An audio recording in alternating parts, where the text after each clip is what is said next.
নমস্কার বন্ধুরা, আমার খাওয়া দাওয়া চ্যানেলে আপনাদের সবাইকে স্বাগত জানাই।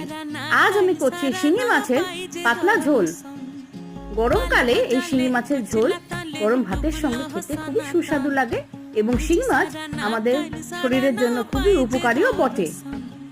শিঙি মাছ যেহেতু ভাজার পরেও কিন্তু একটু শক্ত থেকে যায়, তাই আমি এই রান্নাটি যেহেতু প্রেসার কুকারে করে থাকি, নর্মালি প্রেসার কুকারে 3টে হুইসেল দেওয়ার পরে আমি লিডটাকে খুলে দেব। খুলে দেওয়ার পরে ভাজা মাছগুলোকে দিয়ে খানিকক্ষণ বন্ধ অবস্থায় মাছগুলো ভেপারে রেখে দেব। দিয়ে 10 মিনিট পরে আমি সেটাকে গরম ভাতের সঙ্গে সার্ভ করে থাকি। ভিডিওটি শেষ অবধি দেখবেন। দেখলে ভালো লাগলে অবশ্যই আমার চ্যানেলটিকে সাবস্ক্রাইব করে দেবেন এবং খাওয়া দাওয়ার পাশে থাকবেন। ধন্যবাদ।